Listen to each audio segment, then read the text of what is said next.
Hello friends, स्वागत है हमारे यूट्यूब चैनल पे। इस वीडियो में देखेंगे कौटिल्य जीएस का बिहार एसएससी का प्रैक्टिस सेट नंबर 4। ऐसे सर यूट्यूब पर ही करवा ही चुके हैं, लेकिन मैं रिवीजन के तौर पर आप लोग को कम समय में बस करवाना चाह रही हूँ। चलिए स्टार्ट करते हैं इसे। अगर देखना होगा तो देखिएगा। फर्स्ट नंबर क्वेश्चन है, कौन सा देश विश्व का शक्कर का कटोरा कहलाता है? कौन सा देश विश्व का शक्कर का कटोरा कहलाता है? चीनी का कटोरा कहलाता है। यह हो जाएगा Cuba. Cuba option number A. Bharat में सबसे बड़ा वन्य जीव अभ्यारण्य है। भारत में सबसे बड़ा वन्य जीव अभ्यारण्य कौन सा है? तो यह है बांदीपुर वन्य जीव अभ्यारण्य। है कहाँ? तो कर्नाटक में। बांदीपुर वन्य जीव अभ्यारण्य कर्नाटक। पेरियार वन्य जीव अभ्यारण्य केरल। दंचीगम अभ्यारण्य यह कहाँ है? तो यह है जम्मू कश्मीर में। घाना पश्चिमी बिहार कहाँ है? राजस्थान में है। चलिए क्वेश्चन नंबर 3। आयात और निर्यात पर लगने वाला कर है। आयात और निर्यात पर लगने वाला कर कौन सा है? यह है सीमा शुल्क। ऑप्शन नंबर सी बिल्कुल राइट आंसर हो जाएगा। वित्तीय सहायता के लिए आयात निर्यात एक्जिम बैंक की स्थापना कब की गई थी? एक्जिम बैंक की स्थापना कब की गई थी? 1 जनवरी 1982 को। चलिए नेक्स्ट क्वेश्चन है, कोलिमा ज्वालामुखी स्थित है। कोलिमा ज्वालामुखी स्थित है कहाँ? मैक्सिको में। कोलिमा ज्वालामुखी स्थित है मैक्सिको में। नेक्स्ट है, वह दर जिस पर बैंक भारतीय रिजर्व बैंक को ऋण देता है कहा जाता है या क्या कहलाता है? वह दर जिस पर बैंक भारतीय रिजर्व बैंक को ऋण देता है यह क्या कहलाता है? यह कहलाएगा CRR, नगद आरक्षित अनुपात। नगद आरक्षित अनुपात ऑप्शन नंबर ए बिल्कुल राइट आंसर। हरिप्रसाद चौरसिया किसके प्रसिद्ध वादक हैं? हरिप्रसाद चौरसिया बांसुरी वादक हैं। बांसुरी वादक। कौन सा शहर यमुना नदी के किनारे स्थित नहीं है? दिल्ली, आगरा, मथुरा या सभी के सभी यमुना नदी के किनारे हैं, जबकि हरिद्वार जो है यह गंगा नदी के किनारे है। गंगा नदी के किनारे आंसर हो जाएगा ए। Question number 8। कारीगरों और शिल्पकारों के लिए निम्नलिखित में से कौन सी योजना को मंजूरी दी गई है?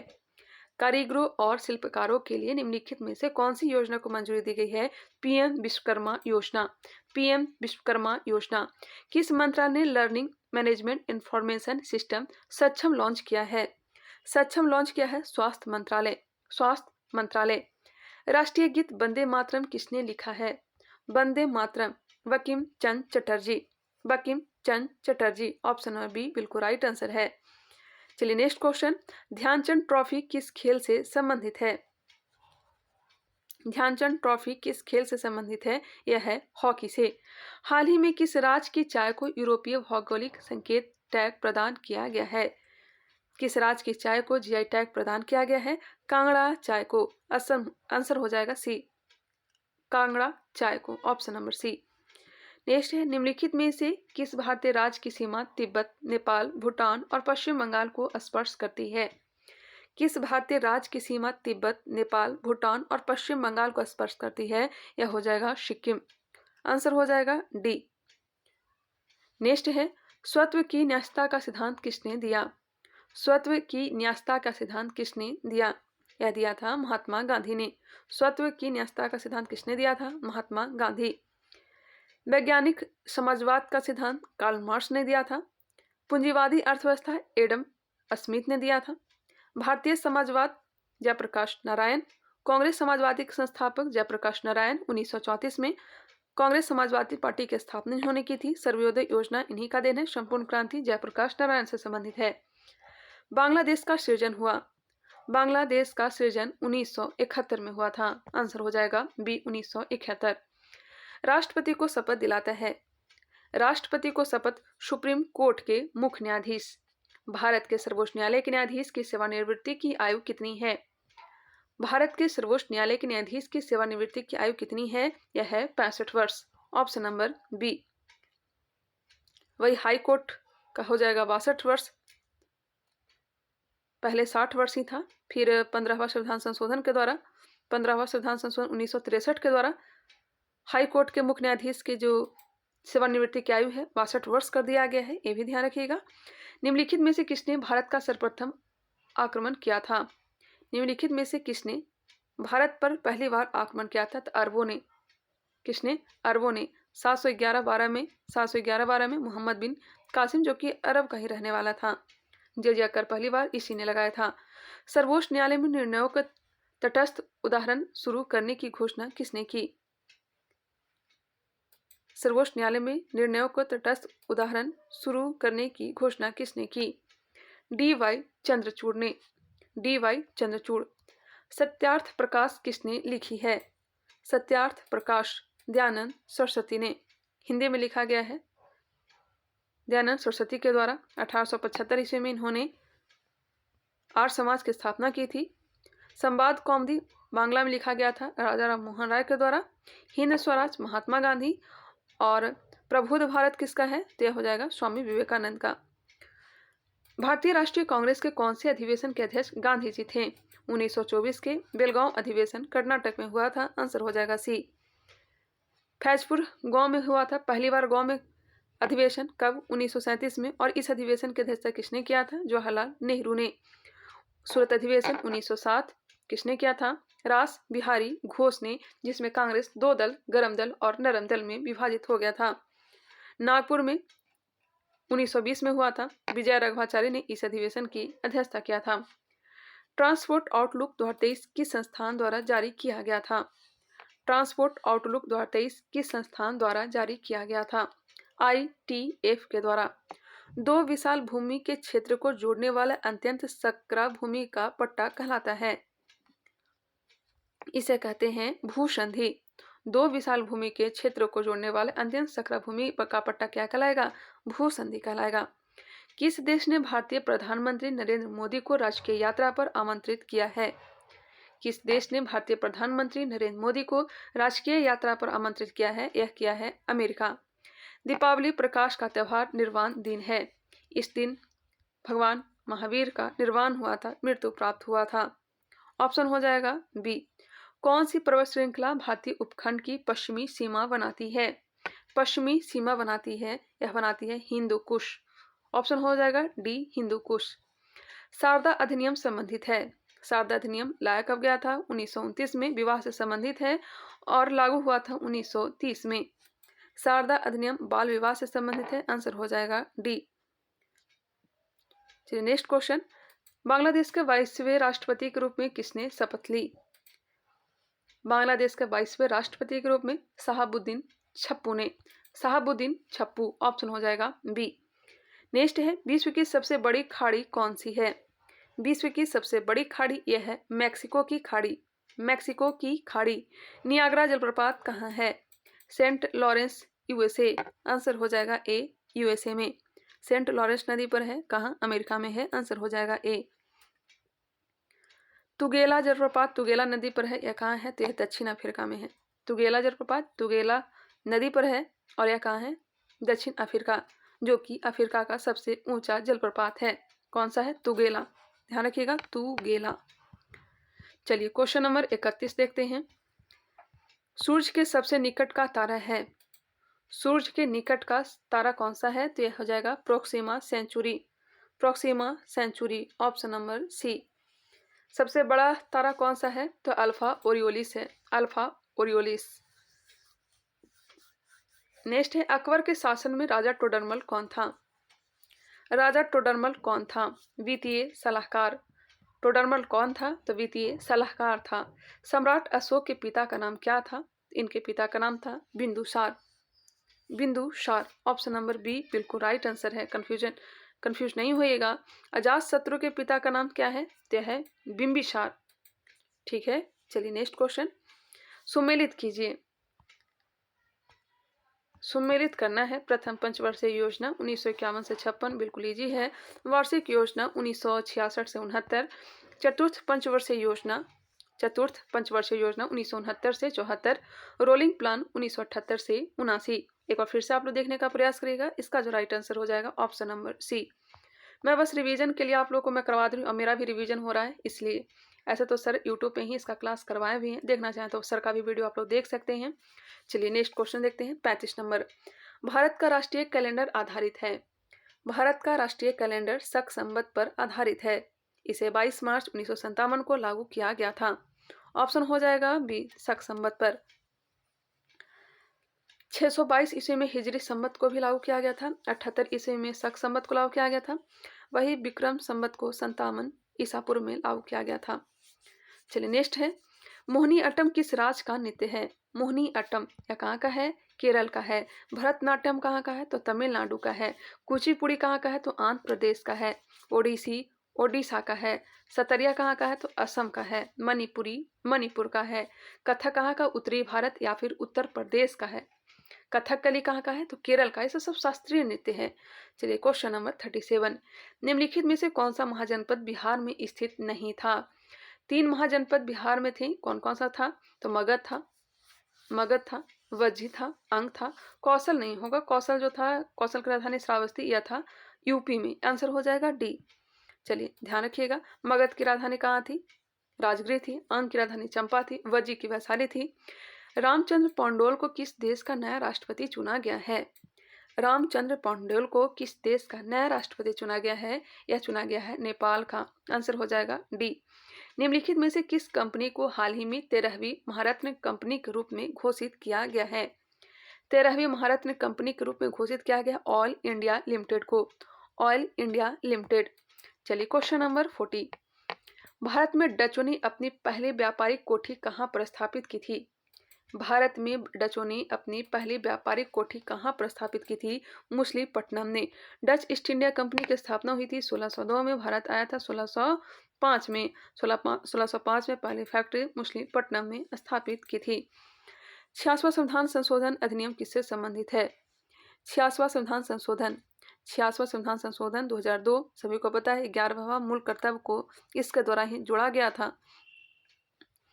इसका जो आंसर हो जाएगा बी, शिक्षा का अधिकार से। शिक्षा का अधिकार। निम्नलिखित में से किस अधिनियम में कलकत्ता में सर्वोच्च न्यायालय की स्थापना का प्रावधान किया गया था? कलकत्ता में सर्वोच्च न्यायालय की स्थापना रेगुलेटिंग एक्ट 1773 के द्वारा 1774 में मुख्य न्यायाधीश एलिंजा इम्पे को बनाया गया था। आंसर हो जाएगा बी, सर एलिंजा इम्पे को। और भी न्यायाधीश थे, चेम्बर्स, लिमेस्टर और हाइडे। निम्नलिखित में से कौन दिल्ली लाहौर षड्यंत्र केस से संबंध नहीं था? दिल्ली लाहौर षड्यंत्र केस से संबंधित नहीं थे। यह कौन नहीं थे? रास बिहारी बोस तो थे ही, भाई बाल मुकुंद थे, अमीर चंद थे, दामोदर हरि नहीं थे। क्वेश्चन नंबर 44, वर्ष 2022-23 में कौन सा देश भारत का सबसे बड़ा व्यापारिक भागीदार था?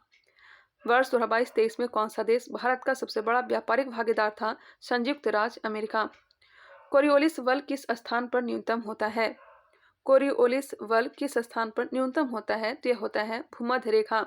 भूमध्य रेखा पर जब पृथ्वी घूर्णन करती है तो एक बल उत्पन्न होता है जिसे कोरियोलिस बल कहते हैं। चलिए नेक्स्ट क्वेश्चन है, और मैक्सिमम होता है 90 डिग्री उत्तरी अक्षांश या फिर कहें ध्रुवों के पास सर्वाधिक होता है। इसका जो राइट आंसर है ऑप्शन नंबर डी। चलिए क्वेश्चन नंबर 46, बिहार के किस जिले में अनुसूचित जनजातियों की सर्वाधिक जनसंख्या है? सर्वाधिक जनसंख्या है पश्चिम चंपारण में। यहाँ पे ध्यान रखिएगा, अनुसूचित जनजाति पूछा जा रहा है। अनुसूचित जाति पूछा जाता तब क्या हो जाता? गया हो जाता। नेक्स्ट क्वेश्चन, निम्नलिखित युगों में से कौन सुमेलित नहीं है? भारतीय चाय बोर्ड कहाँ है? तो कोलकाता में है। राष्ट्रीय अंगूर प्रसंस्करण बोर्ड यह कहाँ है? पुणे में। राष्ट्रीय जूट बोर्ड कोलकाता में है। राष्ट्रीय मत्स्य विकास बोर्ड कोलकाता? जी बिल्कुल नहीं। राष्ट्रीय मत्स्य विकास बोर्ड जो यह हैदराबाद में। कहाँ है? हैदराबाद में है। हैदराबाद, ध्यान रखिएगा। यहाँ पे याद करते हैं, भारतीय चाय बोर्ड कोलकाता, राष्ट्रीय अंगूर प्रसंस्करण बोर्ड पुणे, राष्ट्रीय जूट बोर्ड कोलकाता, राष्ट्रीय मत्स्य विकास बोर्ड कहाँ है? हैदराबाद। इसका राइट आंसर हो जाएगा ऑप्शन नंबर डी। 2011 की जनगणना के अनुसार 2001-11 में बिहार की जनसंख्या वृद्धि कितनी थी? 2011 की जनगणना के अनुसार दशक 2001 या फिर 11 में, 2001 से लेकर 11 में बिहार में जनसंख्या वृद्धि कितनी थी? तो यह थी 25.42%। देख सकते हैं ऑप्शन नंबर डी बिल्कुल राइट आंसर है। किसी में बिहार आगे रहे, चाहे ना जनगणना या फिर जनसंख्या में आगे हम लोग रहते हैं जनसंख्या वृद्धि में। नेक्स्ट है सुमेलित कीजिए सूची 1 और सूची 2। दत्त समिति का संबंध किससे हो जाएगा? औद्योगिक लाइसेंस से। दत्त समिति 1969 औद्योगिक लाइसेंस से संबंधित है। वांचू समिति 1971 प्रत्यक्ष कर से है। राजमन्नार 1971 केंद्र राज्य संबंध से है। चक्रवर्ती समिति 1985 मौद्रिक प्रणाली से है। 1, 2, 3, 4 बिल्कुल राइट आंसर। ध्यान दीजिएगा, दत्त समिति औद्योगिक लाइसेंसिंग, वांचू समिति प्रत्यक्ष कर, राजमन्नार समिति केंद्र राज्य संबंध, चक्रवर्ती समिति मौद्रिक प्रणाली। Question number 50। औरंगजेब के शासनकाल में बिहार का प्रथम सूबेदार कौन था? औरंगजेब के शासनकाल में बिहार का प्रथम सूबेदार कौन था? गौर करिएगा, औरंगजेब के शासनकाल के समय पूछा जा रहा है तो दाऊद खान कुरैशी था। दाऊद खान कुरैशी। औरंगजेब के शासनकाल में बिहार का प्रथम सूबेदार कौन था? दाऊद खान कुरैशी था। चलिए 51 नंबर प्रश्न। मापक यंत्र और मापी जाने वाली राशि दिया गया है। थर्मामीटर, थर्मामीटर से तापमान नापते हैं, सभी को पता है। बैरोमीटर, बैरोमीटर से दाब। वोल्टमीटर, वोल्टमीटर से वोल्टता। और लैक्टोमीटर से दूध की शुद्धता, दूध की शुद्धता। आंसर हो जाएगा डी 4 3 1 2। और यह बिहार द्वारा पूछा गया प्रश्न है। गोली दागने के बाद तोप के पीछे की ओर धक्का मारने का कारण क्या है?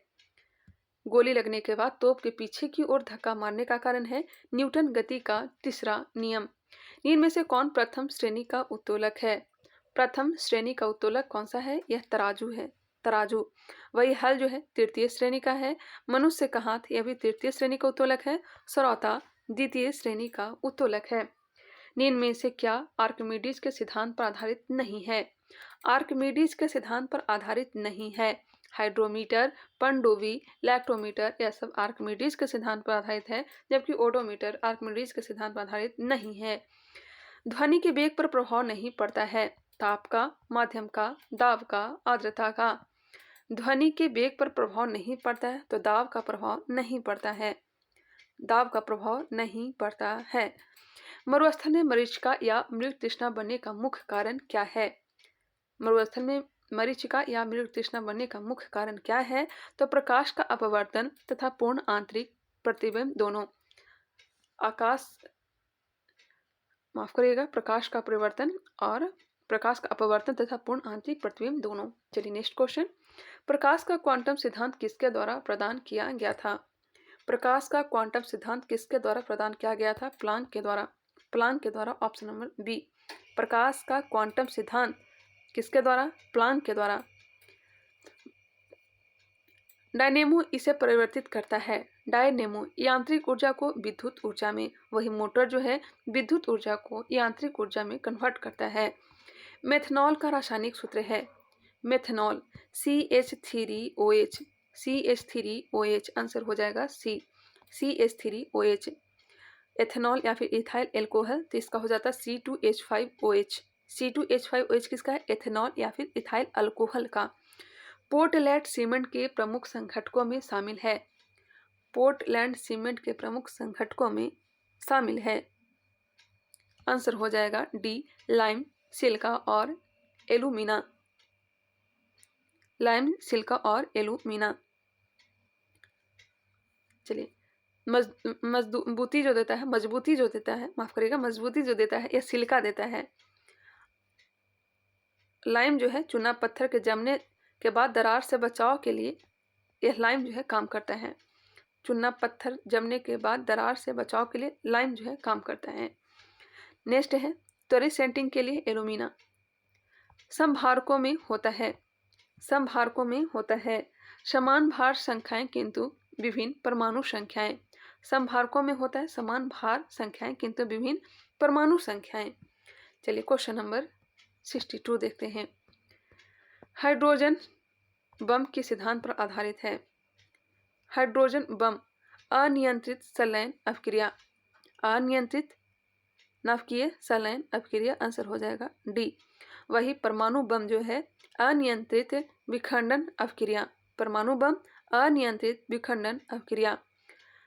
एटॉमिक रिएक्टर यह हो जाएगा नियंत्रित विखंडन अपक्रिया। चलिए क्वेश्चन नंबर 63। लाल लिटमस पत्र को नीला कर देता है। लाल लिटमस पत्र को नीला कर देता है। अम्ल जो है नीला लिटमस पत्र को लाल करता है और क्षार जो है लाल लिटमस पत्र को नीला कर देता है। आंसर बी हो जाएंगे।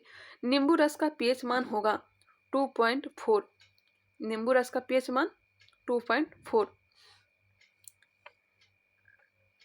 हाइड्रोजन के कितने समस्थानिक हैं? सभी को पता है 3 समस्थानिक, प्रोटियम, ड्यूटेरियम और ट्राइटियम। सुमेलित कीजिए, सूची 1 और सूची 2 दिया गया है। लाइसोसोम, लाइसोसोम जिसे आत्महत्या की थैली कहा जाता है। डीएनए, गुणसूत्र, माइटोकॉन्ड्रिया, पावर हाउस। 3 2 1। लगता है कि बिहार द्वारा घटना चक्र से सर क्वेश्चन डाल दिए हैं। निम्नलिखित में से कौन सा दूध का प्रोटीन है? कौन सा दूध का प्रोटीन है? दूध का प्रोटीन केसीन प्रोटीन है। केसीन के कारण ही दूध जो है सफेद होता है। Question number 68। सवाल निम्नलिखित में से किस समूह से संबंधित है? सवाल यह है थैलोफाइटा से संबंधित। सवाल किस समूह से संबंधित है? थैलोफाइटा से। टेरिडोफाइटा, जिसे पादप जगत का सरीसृप कहा जाता है, पादप जगत का सरीसृप कहा जाता है। उभयचर कहा जाता है ब्रायोफाइटा का। हाँ, टेरिडोफाइटा को पादप जगत का सरीसृप कहा जाता है, वही ब्रायोफाइटा को पादप जगत का उभयचर कहा जाता है। नेक्स्ट है निम्नलिखित में से कौन सा पौधे के तने के माध्यम से प्रजनन करता है? गुलाब। आंसर हो जाएगा बी, गुलाब। निम्नलिखित में से कौन सा हार्मोन बच्चे के जन्म के बाद दूध बनने की प्रक्रिया को उत्तेजित करता है? दूध बनने की प्रक्रिया को उत्तेजित करता है prolactin. Option number B, prolactin. एक ऑक्सीजन हार्मोन भी होता है। कौन सा विटामिन रक्त का थक्का जमने के लिए आवश्यक प्रोटीन और कैल्शियम को सक्रिय करता है? कौन सा विटामिन रक्त का थक्का जमने के लिए आवश्यक प्रोटीन और कैल्शियम को सक्रिय करता है? विटामिन के। विटामिन के। कौन सा आयरन का सबसे प्रचुर स्रोत है? हरी सब्जियां आयरन का प्रचुर स्रोत है। मादा एनोफिलीज मच्छर इनमें से किस रोग का वाहक है? मादा एनोफिलीज मच्छर यह हो जाएगा मलेरिया। डेंगू मादा एंडी से होता है। क्यूलेक्स मच्छर काटने से फलेरिया होता है। दूषित जल भोज्य पदार्थ से टाइफाइड होता है, साल्मोनेला टाइफी। निम्नलिखित में से किस व्यक्ति ने पोलियो का टीका विकसित किया? पोलियो का टीका किसने विकसित किया है? पोलियो का टीका विकसित किया है एडवर्ड साल्क ने। वही ड्रॉप किसने विकसित किया है? एडवर्ड सेविन ने। चलिए नेक्स्ट क्वेश्चन, डायनामाइट की खोज किसने की थी? अल्फ्रेड बी नोबेल ने। रेडियम पोलेनियम की खोज मैरी क्यूरी के द्वारा किया गया है। रेबिस के टीका की खोज लुई पास्चर ने किया था। कौन सा जानवर अपना लिंग बदल सकता है? कौन सा जानवर अपना लिंग बदल सकता है? Snail. Snail. Option number B. चलिए नेक्स्ट क्वेश्चन देखते हैं। अब यहाँ से मैथ का प्रश्न दिया गया है, आप लोग देखना चाहें तो देख सकते हैं। मिलते हैं नेक्स्ट वीडियो में। बाकी लाइक करना हो तो कर लीजिएगा, नहीं सब्सक्राइब किया तो सब्सक्राइब भी कर लीजिए। मिलते हैं नेक्स्ट वीडियो में, तब तक के लिए धन्यवाद। यहाँ पे रहा मैथ और रीजनिंग का प्रश्न।